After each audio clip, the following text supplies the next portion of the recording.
What is going on, guys? Esoteric Rider, and happy 4th of July to those who are actually celebrating it this year. I know that with the current world events and situations going on within the United States, not a lot of people are doing so, and quite frankly, hell, can't blame them. But nonetheless, today we are out riding on this gorgeous day, and one thing I wanted to talk about today is big bikes and little riders. Is it a myth? Is it really something you should be worried about? Because I see that with a lot of newer people that want to get into motorcycling that aren't necessarily the world's largest person, they are a little hesitant, so to speak, as far as getting into bikes, because they feel that they're never going to be able to upgrade from a 250 or a 500 or a 750 because they feel that they're just too small. So, once I get back on the road, I'll actually talk about it because it's kind of boring talking about it sitting at a red light. Alright.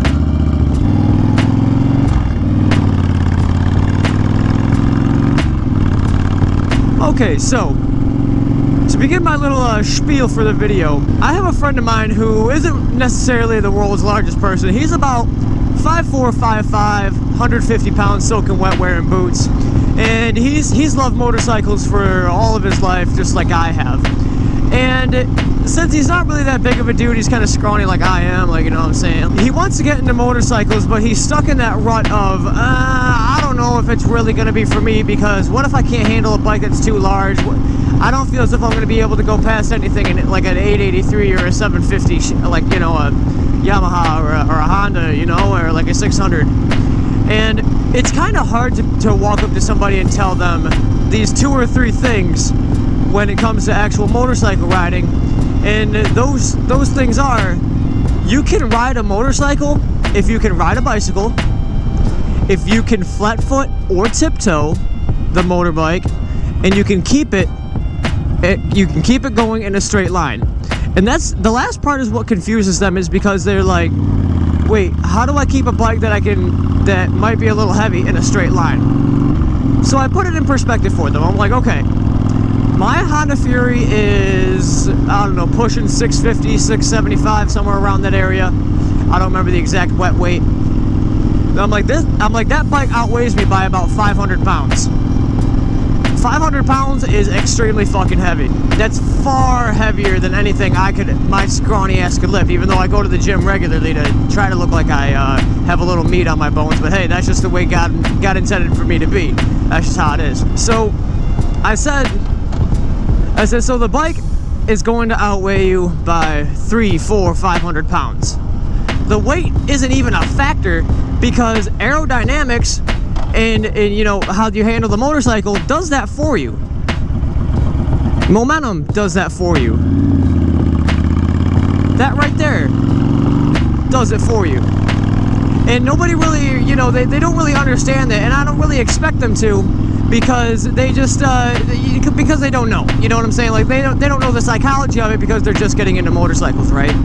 And you might not know that either, being, well, you know, if you're a newer rider, or you're trying to get into motorbikes, but you're stuck in that rut of, I don't know, I think bikes are too heavy for me, I wouldn't be able to handle it, I won't be able to balance one. I'm not doing anything to balance this motorcycle right now. I'm just sitting on it. The only 2 things that are active right now is my hand pulling down on the throttle a little bit. This hand's just free, and I'm just sitting on this bike, you know what I'm saying? And I'm barely moving this bike. You know, like I said, this bike outweighs me by about 500 pounds. That's a lot of weight, you know what I'm saying? That's a lot. And the momentum of keeping it forward and turning and whatnot, even at slow speeds, you know, you will have the momentum if you have the correct speed. You know, you'll learn your throttle control, and you know, it's all in the motorcycle. And I don't want to say it's all in your head, but at the end of the day, it kind of is in your head. And the reason I say that and back that up with credibility is because it was in my head. Because believe it or not, back in 2018, when I first sat on a Honda Fury for the first time at a power sports dealer before I got my motorcycle license, I'm like, oh God, the Honda Fury is not for me. This is far too heavy. And I look back at it now and I laugh, because I'm like, of course it's for me. It's for me now because I have the experience of riding on one. And how I got out of that rut was I started with a light bike. I started with a 250, a 2007 Suzuki GZ 250. That bike was maybe 400 pounds soaking wet, It was very nimble. I could move it. It was a little lighter than a Sportster 883, but nonetheless, not day and night difference. The weight difference between them isn't very far off, but when I went from the 250 to the 750, that was another 200-pound upgrade. You know, the 750 was about 200 pounds heavier. And I'm like, okay, so, you know, I would mount the bike, and then it just kind of came to me. I'm like, what's the common denominator that I have with these motorcycles that I'm able to ride? I'm like, I'm not gaining in strength. I know that. I'm not gaining in leg strength, so it can't be that. So what it is, I'm like, I can hold this bike upright. I can stand it up on flat footing, in which, yes, I still stand by my fact, or my statement that if you can at least tiptoe the bike like a dirt bike, you can ride the bike and hold it up. You're gonna be fine. The momentum of the bike will keep it upright. And then it's practically weightless. Like, look at me, 150-pound me maneuvering this fucking machine, that outweighs me 500 pounds with nothing, man. With the lightest movement of my hand, just lightly pushing on the bars, I'm maneuvering this thing wherever I want it to. No way if this thing was stopped I was going to be able to move this thing the way I just did. So that's where the momentum of riding comes into play, and the bike is practically weightless until you get into slow speed turns where, yes, you got to lean into it more, but as long as you've got that momentum going forward, you're going to be fine. So that completely eliminates the factor of the bike being too heavy for smaller riders.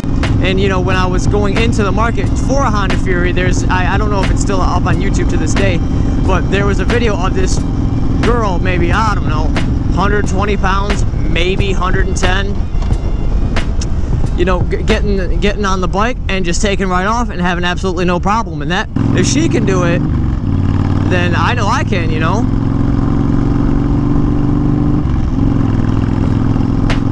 And when I was doing my MSF course, I saw another 120-pound woman get on a road glide, fully dressed, like it was like one of those police ones.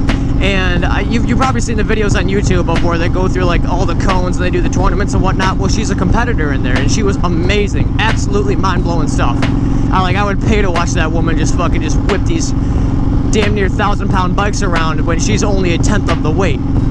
And, you know, it was just crazy, and that really put it to rest. So I think if you see visually that there's nothing to worry about when it comes to the weight of the motorcycle, or a motorcycle being too big, that there really is nothing to worry about. I can get on an 800-pound motorcycle and be just fine, as long as I can stand that bike up and be able to maneuver it, because I'll have the momentum going forward. Obviously, it's going to have the engine size, it's going to have the torque and whatnot, and you know, every that I need to be able to keep the bike upright and not wreck and not, you know, fall coming down at a stoplight.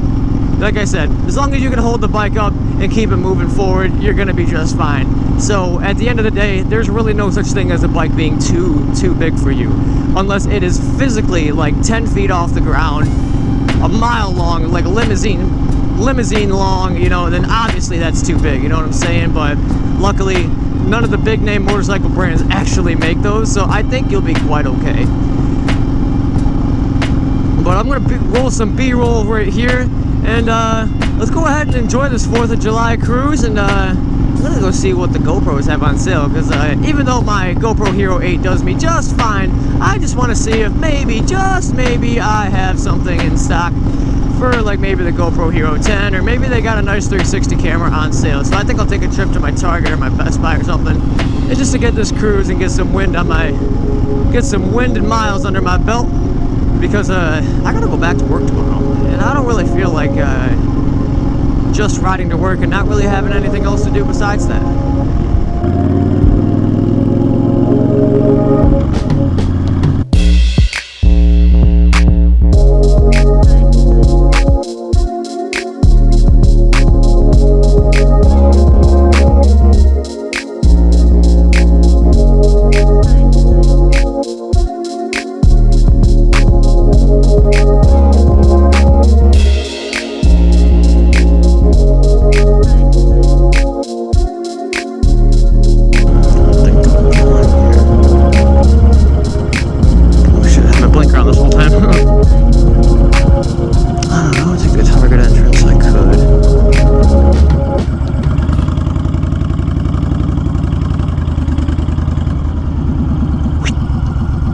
today, baby. Not today.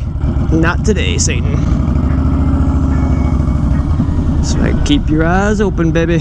Actually, it looks like I could just pull through there. Make sure where that woman came from. Good idea. I don't know why she stopped. You didn't hit me, bro. I was looking out. I'm safe. We're all good. Don't worry. I'm not taking it personal. Alright, let's go see what we got in the old Target.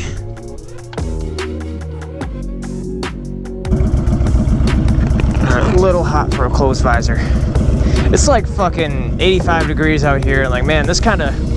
That's why I'm only wearing my gloves and just a short sleeve. Not because I want to be a biker brother on my fucking Honda. Alright, a little windy for an open visor now.